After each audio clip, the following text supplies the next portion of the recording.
Hey, hi everyone. We're here live with Trail Run Coach. I'm Coach Loretta and I'm coming to you from Michigan. And I'm here tonight with Coach Reese. Would you like to introduce yourself real quick? Hi, my name's Reese. Yeah, I'm a running coach with OMR. I've been running a bunch of their races and coaching with the gang for a while now. And yeah, it's a pleasure to meet everybody. And thank you, Patty, for being on here tonight with us.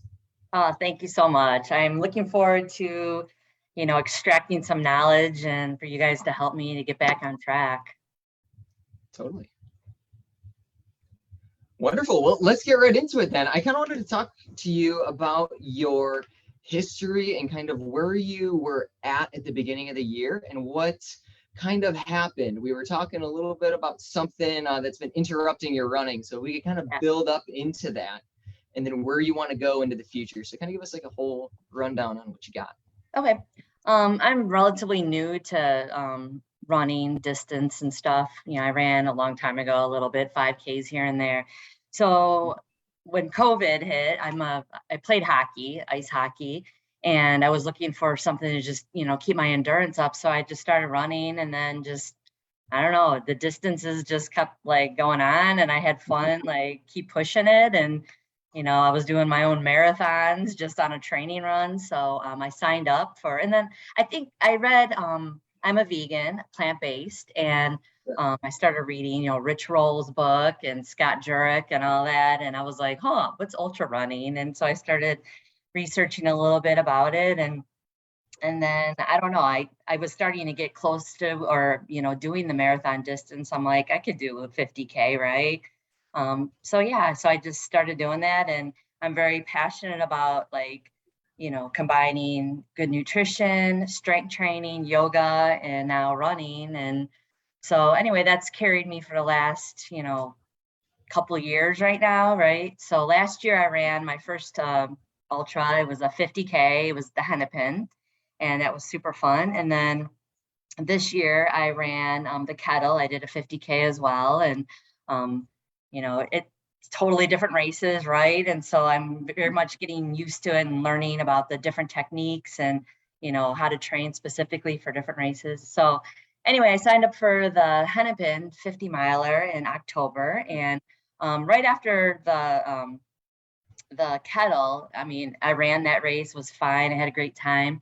And then a week or so later, I was running, and then I did some strength training, and something happened on my foot. I felt like kind of a burn right in the bottom of my foot. And of course I ran through it, right? And then of course, I wasn't able to run. It was hurting really bad. I couldn't even walk. So, and then recently I've been going to a holistic chiropractor to kind of get it checked out, and he's helped me. And now today I was able to run, a 10K. Actually, I started running. So I've been off for about 3 weeks now. And so Monday I ran a 5K with some friends in Rockford. And then, today I ran a 10K on similar terrain to what the Hennepin would be like. So no pain. And so I'm excited about that. And we're working on other issues that cause this pain. Obviously, a hip on the opposite leg is what's triggering the problems I had in my foot. So anyway, so from the medical end, dealing with that and eating lots of anti-inflammatory foods. And now I'm wondering if I need to defer the 50 miler, the Hennepin, because, I don't want to obviously, I'm recovering right now. And so my predicament is that, can I still run that 50 miler safely? Or should I just make a good choice to defer it? And I have about 4 other races coming up, smaller ones from like a 10K to a 15 miler coming up in between those races. And, And real quick, are those before or after Hennepin? No, it's before. So I have a 15 miler coming up in like 2-3 weeks. Okay. So that's kind of like the race I'm focusing on right now, and see how that goes. And now I'm just kind of building up, and I still have some time before, I can defer the 50 miler, and I just have to volunteer to, next year and everything. So. Okay. Awesome. Well, I'd like to kind of summarize that really well, because I think there's a lot of great things that you're doing super well. So, you know, you initially had those pains, and of course we kind of let them linger on a little bit too long until the problem is an even bigger problem and it completely takes us out. So that's kind of a bummer, but kind of lesson learned. Like everybody's heard before, like if you have a little bit of a niggle, if you have a little bit of an injury, take care of it before it mandates your off time instead of you mandating. It's Totally instead of you sucks. mandating your off time. You know, I do like that you're attacking this from all angles. You're thinking, how can I eat well so that way my body can repair and heal and grow?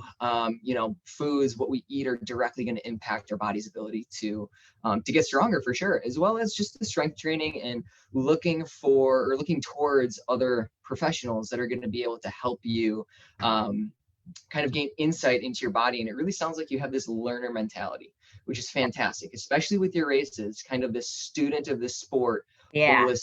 holistic type of mentality you got going on. So I think all of that combined is going to make you super successful in whatever endeavors you choose to pursue from here on out. So with that being said, the big question of the 50-mile race for the beginning of October. We were just talking, we have about like 7 weeks until then. So it's kind of enough time to see if we can challenge the body a little bit so that way we get that confidence, that mental ability to say, hey, you know, like my body should be able to complete this distance. But we're also kind of playing with fire because we're right in that window where you don't want to ramp up too fast, but you want to ramp up to a point where you get a little bit of confidence. So I kind of want to run through your training history now. So you said once COVID hit, which was about like 2.5 years ago, you picked up running, and I love that you sent us some of your training logs from this past year. So I kind of want you to go through and just kind of detail, like, sort of not month by month, but just kind of like a broad spectrum, like, oh, this is where I was at the beginning of the year, and this is kind of where I've gotten to. So during the winter, I trained a lot on the treadmill inside, and I've got my spreadsheet up here. So during the winter, I was trying to aim for like 30 miles a week in volume, and then try to work in like a half marathon distance in there. You know, I did okay with that for the most part. Sometimes it was more annoying than others, but I eventually got up to doing my first 20 in March. And then I ran a half marathon race. It was the Loud Thunder outside in April. And at that point, I was probably about 48 miles a week at that point in volume. And then I just tried to run as many 20 milers as I could or more along the way. So, you know, I got 1, 2, 3, 4, 5. I got 5 in right before Hennepin. Or I'm sorry, Kettle. And Kettle was in June, right? And so I was averaging, I probably got to the highest 50 miles a week volume. And then since then it's been really bad. Well, you know, I think one thing that you have going for you for sure, as I look at your training logs, is just supreme consistency. Like when I take a look at these weeks, we're looking at like in the 30s, the 20s, the 30s, the 20s, a couple 40s here and there, the 20s, the 40s, the 30s, the 20s. So what I see is that even though you've had to take a couple down weeks just to let this injury re-heal, you have this really good consistent base. And I know you haven't mentioned to people tonight, but you are a multi-sport athlete too. Like you do a lot of winter sports, and I believe it was ice hockey, correct? Yeah, so I was playing ice hockey over the winter.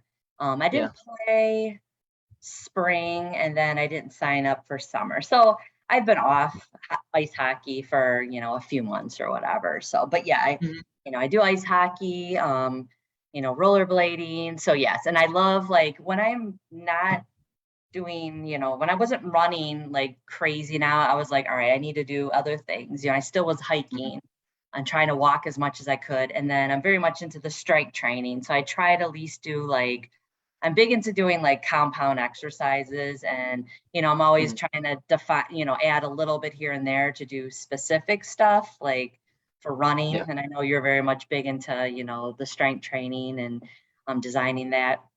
And so I've been actually amping up my strength training while I haven't been running. So, I do feel like that kind of helps, even though like my endurance is, it's not horrible. Like today when I ran that 10K, I ran it at what my normal pace would have been that I ran it. And yeah, things were hurting as usual. And then I'm trying to remember, is this how it normally hurts? Like, my hamstrings are tight or this or that. And, Yeah. but I mean, Is I this feel typical pushing myself pain, or is this right. like the ouch injury type of pain? Yeah, for sure? no, I felt like good. It was good pushing myself pain. And then I still feel great today. And I'm actually going to do some strength training tonight and work on my hip stuff. So, I'm feeling good. I'm not tired. I feel energized.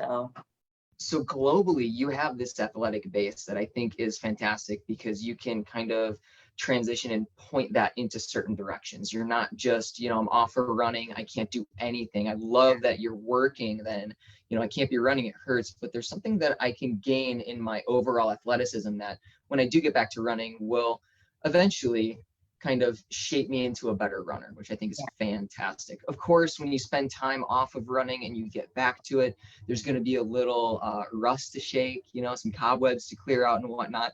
But, if you're keeping the muscles strong, if you're keeping them limber, and if you have that base, it oftentimes comes back a lot quicker than we give it credit for. Oftentimes I see a lot of people try to come back too soon or get too antsy or think, oh shoot, I just spent 3 weeks off. What am I going to do? Like all my running fitness is gone.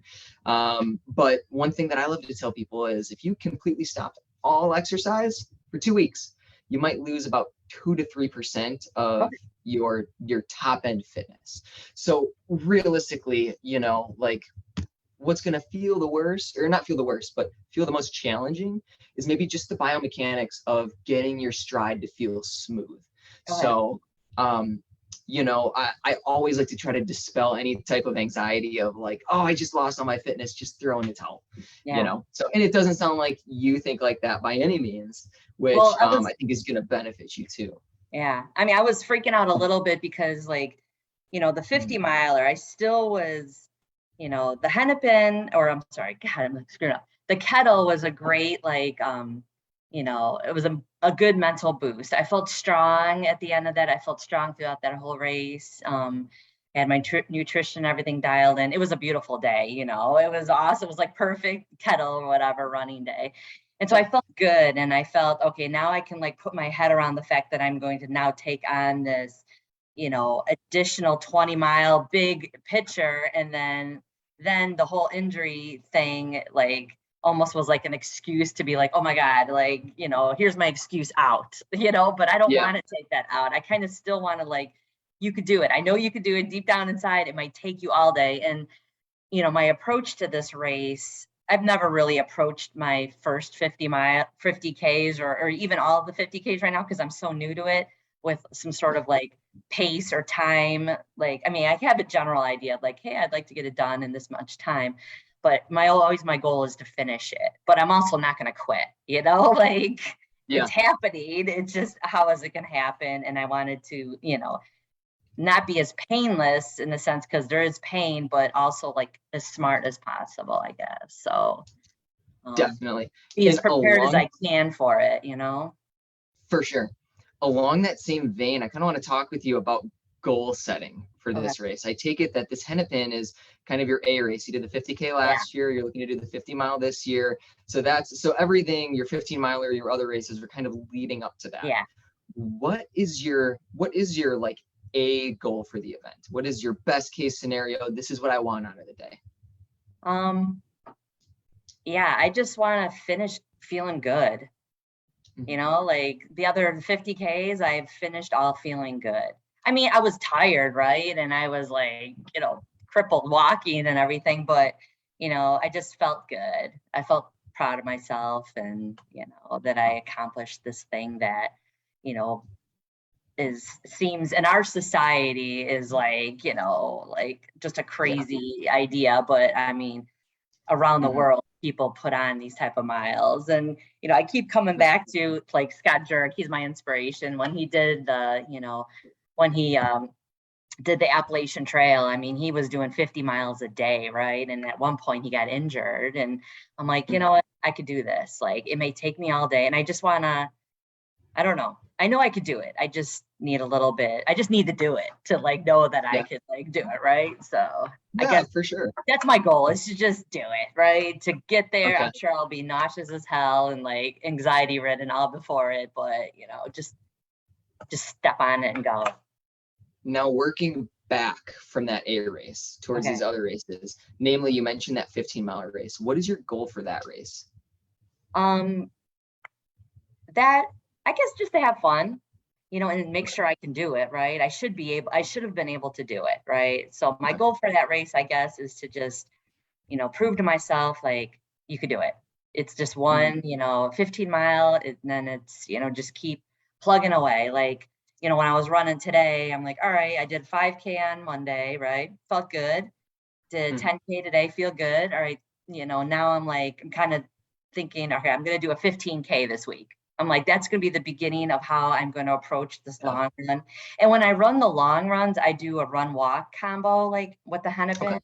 And what I did with the 50K on the Hennepin is I did like a 90-second run and a 30-second walk. And I did that for the whole 31 miles.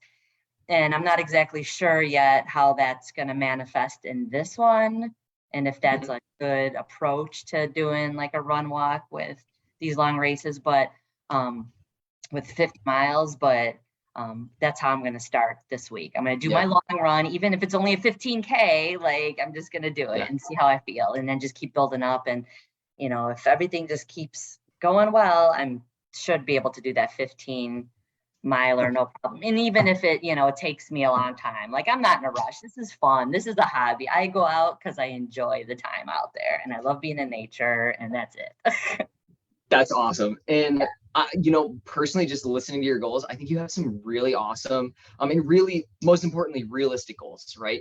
If we had goals of, you know, it's your first 50 miles. So you don't want to say, I want to finish 50 miles in this time, because who knows how the body's going to take to it. It's a really fine you really got to be in tune with yourself to dial in a specific pace for your first race. So I do like the finish strong. So I think everything in the next 7 weeks is going to, like, taking all of your runs, taking all of your training with the idea of, okay, when I go into this workout, how is this going to prepare me to finish strong at Hennepin? If I go into this workout, how is it going to help me finish strong? Same with the 15-mile. So I asked, you know, specifically those two goals, because if your goal is to finish the 15-mile feeling good, that's so much better than you probably run like a 15-mile before, or a distance around there. So it's much easier for us to think, oh, like maybe I'll try to PR this one, right? And to PR or set a specific goal for a race is challenging the body, right? So one thing that I wouldn't want to do is to challenge the body too soon, right? So think about that 15-mile training run, or that race as a training run for how is this going to set me up for Hennepin. If that's also a B race, since that's going to be one of the longer runs that you've done in a while, you might even be able to kind of add that into a little bit of a training block. You know, maybe don't go into that 15-miler with fresh legs. You know, do a 10K or even a 10-mile run the day before that, depending on how the rest of your runs go and your foot pain, right? So you can kind of start to use that as to mimic what are the demands of a longer run going to be. Because if we only give our bodies, like, you know, 8, 12, 16 hours of rest before the next event, we're not going to be totally stocked up on our glycogen stores, which is our body's energy, right? We're going to be slightly tired. The muscles are going to be slightly sore. So it kind of mimics those later miles. So, you know, you specifically pointed out a lot of 20-mile runs too, and it's really awesome to think about a number that gives us confidence, right? So that 20-miler, if you need to run a couple of those, I wouldn't say it's completely necessary to surpass 20 miles in your training runs to set yourself up well for the 50-mile. But if you need to get to 1 or 2 of those feeling good in the body, to mentally feel like, okay, I can bite this off, I can chew it. If I can do 20 miles, I can do 30 miles. And I've already done 30 miles before, so that means I can do another long run and get to 50, right? And like we were talking about with that 15-mile race, there are ways to make those 20-mile runs kind of more race simulation races. With where your body has been with injury and previously with all that base that you've accumulated, I think the main focus would be building up nice and slow, like slow ramp up, just like you've been doing. Any sort of ache, any sort of niggle, do your foam rolling, do your stretches, do some activations before and after your run, just to kind of wrap that run up into a prehab rehab type of workout. Even if that means shaving off a couple minutes before and after your run, if you're running short on time, is going to be huge, because at the end of the day, with the base and the consistency that you have had in the past, I think all of that is going to lead you up really well to the 50-miler if your goal is to finish strong. Because when we run these longer races, there's not going to be one instance that's going to tell us, yes, I got this. Yes, I can make it, right? Running a 50-mile race is like taking all of these tiny little puzzle pieces that happen at different points in our life and then combining them on the day, right? So definitely don't think about it like, I need to hit this 25-miler. I need to hit this 30-miler in training. Think, I need to keep my body feeling well. And if I do feel that little niggle, that little anything pop up, let's address this. Let's take a day or two off, because a day or two off is going to be a heck of a lot better than another 3 or 4 weeks. So, and just like we were talking about before, we do have some time to play. You got 7 weeks. Let's say you take, let's say you do a gradual 2-week taper where we're not just cutting mileage like boom, like 2 weeks before the race, but we start to cut the mileage, keep a little bit of intensity, and then by the time you get to the race, 7 weeks, that's about 5 weeks of training. It's a month and a week. That's a pretty good block to be able to suss out how your body is going to feel, right? So I think right now, instead of doing any type of intensity, which would definitely be more aggravating to the lower foot, just thinking time on feet, maybe a few strides here and there, but overall, what's really going to benefit you for that 50-mile race is just that aerobic consistency, for sure. So, and it sounds like you're doing a great job with that with your walk run method. Absolutely. The only thing that comes to mind when I think about doing a walk run method in such a short interval being, you said what, like 30 seconds and then 90 seconds? It was a 90-second and then it was a 30-second walk. Okay. So you're oscillating back and forth so many times during the 50-miler. And there's going to be plenty of other things that you're thinking about on the day too, right? Yeah. You're going to be thinking about, how's my body feeling? How are my feet feeling? How are my knees feeling? How are my hips feeling? Is my mind okay? Do I need to eat? Like, what do my fingers feel like? Are they puffy? Do I need sodium? When's the next aid station? Where's my crew? Am I going to need a headlamp? All of these things. So it's such a short interval time. It's going to be so much thinking about, should I be walking? Should I be running? Should I be walking? Should I be running? That there's no other time to do any of these other checks that are also going to set you up well for a strong finish. So since we have, before your taper, you have a good 5 weeks of training. Let's say that's another good 5 longer runs that you could do.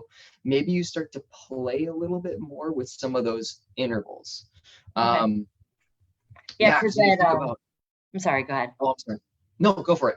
Just that like the kettle, I basically told myself like, hey, if I hadn't walked within a mile, then I need to take a 30-second little walk just to kind of like change up the muscles in the legs. So maybe it's something along those lines, even just running a mile, then I'm gonna kind of taking a little break or something, or I just want to like make sure I'm like implementing these things early on in the race, just like the nutrition and all that. So this way later on when I'm like crawling, feeling I can do it, Yep. So. And that experience little puzzle piece that you have from kettle too is going to play in huge, once you get to mile 30 and whatnot. So if you can think about how that race went, how your nutrition went there, and kind of pick that apart a little bit and see, okay, should I have fueled maybe a little bit more during the beginning of the run, maybe towards the middle, because just like that back half is a heck of a lot longer than the first half, for sure. How do you guys I have just a general question about 50-milers. Like, how do you mentally do you segment it up? Like, I was thinking, okay, in 5 or 10 mile segments. I mean, sometimes it's down to just finishing the mile, right? 1 mile at a time, or even just getting to the tree. But at the overall, I was thinking I could you know, when I was running the kettle, I was trying to pretend it was almost like a 50 miler and how I would, you know, mentally do this. Like, okay, I got to 10 miler now, you know, like when I normally do a run, like if I have to do like a 10-mile run, I sometimes think, oh, okay, so I made it to the 5 and, you know, that sort of thing. Hey, Loretta, do you want to take this one on? I'm going to grab a charger real quick. My battery's about to die. Sure. We only have a couple minutes yet, but. So, I mean, I think there's a lot of different approaches. One way to break it down is by aid stations too, is like, okay, so how many aid stations are during that 50 miles and how far apart are the aid stations? So you can kind of think about that. Oh, there's 10 aid stations or however many there are. I'm down 2, I'm down 3, you know, that could be a way to think about it. And then I think also, when he was talking a little bit about the ratio of run walk, that can be another kind of way that you're breaking it down and not so focused on where you're at, because I think it's so important to stay in the mile you are, because if you get ahead of yourself thinking about those ending miles, then it can mentally really break you down, because all of a sudden you have this huge task in front of you and it's just too much to take, rather than just saying, I'm going to stick in this mile, I'm going to focus on the mile that I'm at, I'm going to get this mile done, and I'm going to get this mile done, and, you know, go forward that way. So I think that's probably what I would do, is really just focus on that mile. But if you wanted to break it down mentally, you know, by aid stations might be a good thing, you know, to think about. And I think as far as the ratio of run walk, you know, as Reese was mentioning, think about things like, so a little bit different Hennepin versus kettle is kettle, you're going to have hills that are going to maybe encourage you to walk, right? Because, you know, you're going up the hill. So it's a really good time, because, you know, your rate of perceived exertion is going up. And so now you're going to be power hiking those rather than running those, where Hennepin is flat. So you don't have anything that's going to gauge you as far as the course. So you need to go by how you feel. So what I would be doing is a lot of race simulation and running on a path similar to Hennepin. So you can kind of get a feel for that. Because the one thing about, you know, when we're running, let's say kettle, you're using lots of different muscles, right? Because you're going up of the hills, down the hills, you're twisting, you're turning. Hennepin, you're going straight and flat for a long time. And you ran it. So, you know, you're not using different muscles. So you want to train your body to be prepared for that on race day, especially, I think, when you're thinking about the injury that you've been, you know, dealing with. Or I'm not even sure if it's an injury. I think it's more of a little niggle that's been caused by some tight muscles that's causing you some pain, it sounds like. So I think thinking about that, so you know how your body's going to respond on race day. Well, thank you so much. I appreciate it. I appreciate all of this. And I do feel more confident now that, you know, I'm ready to just give it a go. I mean, I still have plenty of time to even decide not to do it, but I just need to get out of my head that I'm just going to do it. So. And I think that's the big thing too, is the headpiece, right? Yeah. Like you have a good, well, you can work on the mental component whenever you want. You don't just have to be running, right? Yeah. So you have a good 7 weeks of long runs to think. Like for me personally, I would think about strategies before I went into kettle, such as, okay, like, you know, think about running the tangents so that I don't add more distance to an already, like, you know, super long race anyways. Yeah. So there were plenty of times where I was running tangents. There were I always have music in my head. So like it's like a radio. So I'm always thinking about songs. I'm always singing songs. Me and my buddies were singing some Red Hot Chili Peppers out there, you know. You know, you can disassociate. You can think about something that's completely not inside of your body. Like, how many tennis balls are there in Central Park? Like, you know, how many blades of grass have you like stomped over today? Just random things to take you out of what your body feels like. I also really like to associate really hard with exactly what my body's feeling like. What pains am I experiencing? What is my mental state? Does this really hurt? Awesome, cool, it hurts. Like, that's the beautiful thing about doing these races, is feeling that pain, because that's the reason why we go there, is to experience this endeavor and then push past our limits. So when things get rough out there, you can think about those things. You can think about your why. You can think about the people that helped bring you there. You can think about anything except for how much further you have to go, or how, you know, how long you've been out there. You know, whenever I start these races too, like going in mentally fresh and just being ready for a long day. I think, you know, like we can't really fool ourselves into any mental strategies that are going to make the day shorter, right? So just acknowledging like, hey, I'm here. I'm going to have plenty of highs. I'm going to have plenty of lows. Let's not let the highs get too high. Let's not let the lows get too low. Let's manage ourselves. Let's finish strong. Yeah, Right. that's good. Thank you. Yeah, Perfect. Yep. And know that when a low comes, a high's coming. You Yeah. know, you're gonna what goes down must come up. Yeah, good. I like that. So, well, thanks so much for joining us tonight, Patty. I did forget to mention that Patty did win our contest on National Global Running Day. She submitted and she was selected. So we appreciate you taking the time and joining us. Thank And we wish you luck at Hennepin, and you'll have to keep us posted how it goes. Yes, thank you so much. I appreciate it. And I took some notes and I'm ready to go. So Excellent. go and running tomorrow. Yes. Nice. And you might check out one of our YouTube videos with Coach Scott, and he does a visualization. That Okay. might be a good one for you to look at and start visualizing the race of Hennepin. There's lots of YouTube videos out there of the course of Hennepin that you can start looking at and thinking about how you're going to feel at different points and sections of the course to help get you through there and finish strong. Okay, great. Thank you. I will do that.